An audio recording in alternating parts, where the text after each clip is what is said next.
Welcome to the third video in this 10-part tutorial series going through the design of a parametric coat stand.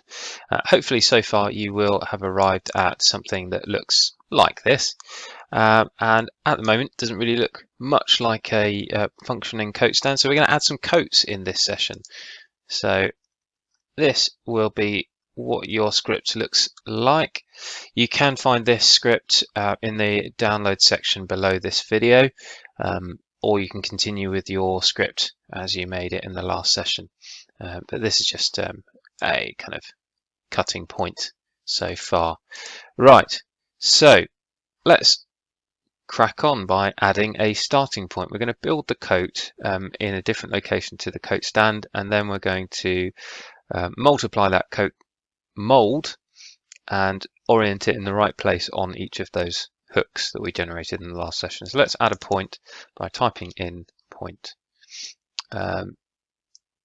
create point, construct point. There we go.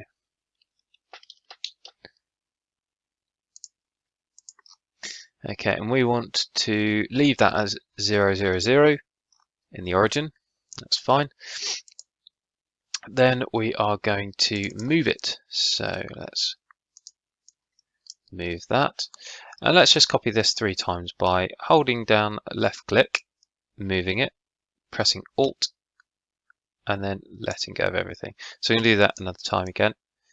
So we've got 3 here, kind of like steps. And we're going to double left click, then double / to get a panel up. I'm going to type in 50 into this one. Make sure that you don't press enter. It's very easy to do, but if you do press enter and come off, it will look like you've only got 1 piece of information there, but actually you do have 2, and you will get an error when you plug this in to a component. So we need to get rid of that extra line. It's a very common error actually, that one. Right, so let's copy this another 3 times. And we're going to put 100, -50, and -1000. And what we're doing here is we're just moving this line around a perimeter of an indicative coat shape. It's very basic. I do appreciate that. It's just to help us to understand what visually is going on here. So let's move the first point in the direction of X, the X-axis, connect these up to translation. And then our first point will go into the geometry there. So we can see that what's happened is we've got our point in the origin and we've moved it 50 millimeters in the X direction.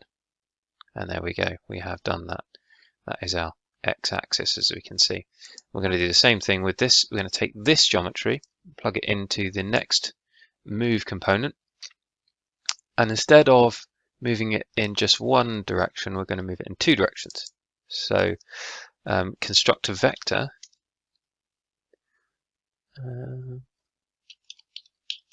Should come up.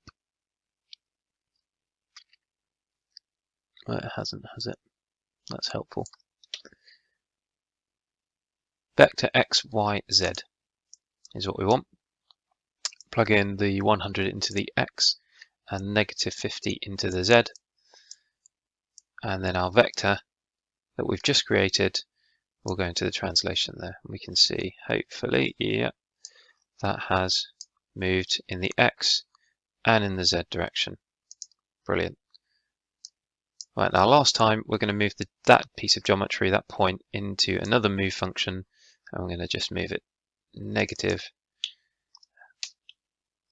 -1000 millimeters in the Z direction by adding that.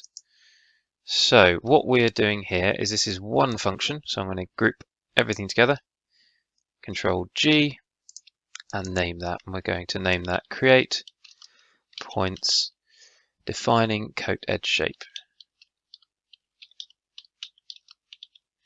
And you don't have to do that if you don't want to. I just find this kind of thing very helpful. And then this again is our starting point. feel free to leave that out if you like. So we've got 4 points. Let's type in point here, and this is a collector, point collector, and I'm going to drag, as we did last time, holding down shift one by one each of these points into this point collector. So now we've gathered all the information together in one place, and these are, I'm going to highlight that again, Control G, and name this points defining one side. Okay, so we've got one side, and instead of just carrying on and doing more, plugging in more points that we are moving around, I'm just going to show you that information actually by pressing /, connecting in, and we can see that we've got all of those coordinates there. We could just continue this process, but to speed things up a little bit, let's connect them by creating a polyline.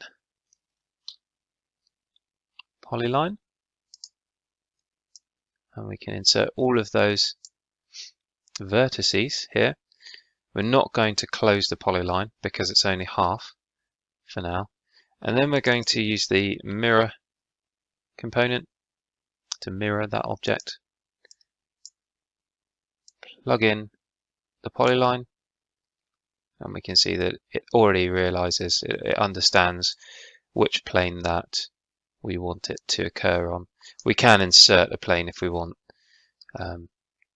if that's not turning out the way that you intended. Then we're going to join these curves.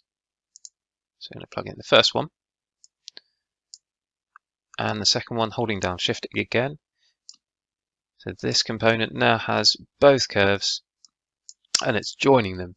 So if we drag this panel in and have a look at what's coming out, we will see just one polyline curve there, which is what we expected.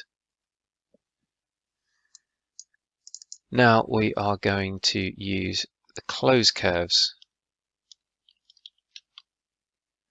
close curve component, and you can see that the base was closed there. I'm just going to flatten that because we saw that the information is being pushed up a folder level, and we want to keep everything at the base level at the moment. There's no reason for that. So let's flatten this and just confirm that that has been flattened. Yes, it has. Great.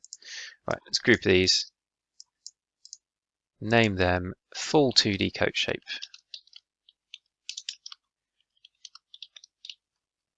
Feel free to be a bit more elaborate if you want to play around with this. Could give you a bit of a laugh. Right, we want 50 units in the Y direction, and we're going to extrude this 2D shape so it looks a little bit more like a coat or an upright coffin, whatever you choose to see this as. So we're going to cap the holes, and voila, we've got our coat shape. And I'm going to name that Create 3D Coat. Okay, great. Now we're going to move the starting point, which is here. Get a bit of practice in using this tool again. We're going to use this 50 vector in the Y direction to move that point over here. That's going to be our connection point rather than the other side. We're going to reverse the direction of the vector.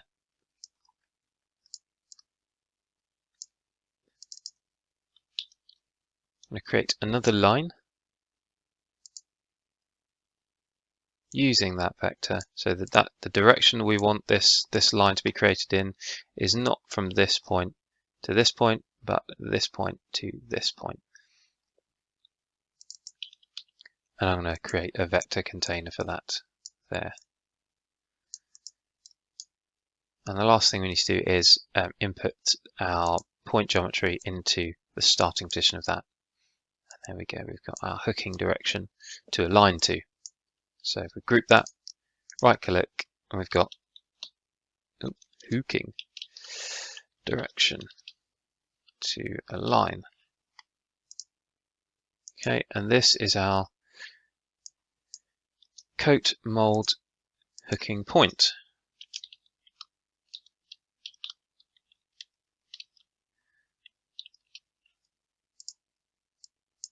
Okay. So now what we've got is we've got our coat mold. We've got the point that we want to be matching up with the outer coat points, outer coat hook points, sorry, and then we've got the direction in which that is going to be aligning to. If we don't feed in the information of the direction, then all we're going to get is this coat being attached to each of these points in the same orientation. We want them to be aligned concentrically. Right, so the next and the final stage in the tutorial today is going to be to subtract. And we're going to subtract. Let's add a point first, actually. So we're going to get the available hooking points from our stand here, and we're going to subtract them, their value, from the hooking point of the mold. So that will tell us the vectoral distance between each of these hooking points, which we need to know to plug into a translation component. So let's type in move. Got all that information here. Let's have a look at it actually. So this is the translation information to get from this point down here to this point here for each of the hooks. So we put that in there. I'll delete that. And then what do we want to move? The geometry we want to move is, well, this, isn't it? So plug that in. And you can see that without the rotation information, all we've done is move the coats, copied each of these coats to that location using our hooking point. So the next thing we want to do is actually get some rotation in there. So let's type in XY plane because we want to rotate about the XY plane. And then we're going to measure the angle. And this is measuring the angle on that plane between the hooking direction of the coat that we modeled just now, and the hooking point vector of the coat hangers. So that will give us an angle that each of these coats needs to rotate by. Now we're going to use the rotate command.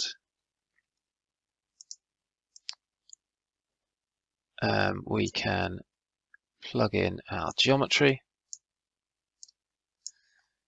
and you can see we need to know exactly where that's rotating and the angle. So the angle will be this angle, and the last thing we need to know the plane location, which is the same as each of those points. There we go. So if we hide everything else by highlighting it, right-clicking in the canvas and pressing disable preview, we'll see that we've got a neatly aligned coat pattern. It looks a little bit like a lampshade, doesn't it? Don't worry about that. It's just the principle that we're demonstrating. So we can hide everything else now, and we want to keep the stand visible, don't we? And there we go, we've got our coats. If we choose to reduce the number of hooks, where's that? There. If we choose to reduce this number, the coats will also reduce. Look at that. Great. So there we are. We've created our stand and we've created the coats to go on to the stand. In the next session, we will be moving forward with this tool. So I hope to see you there. Bye.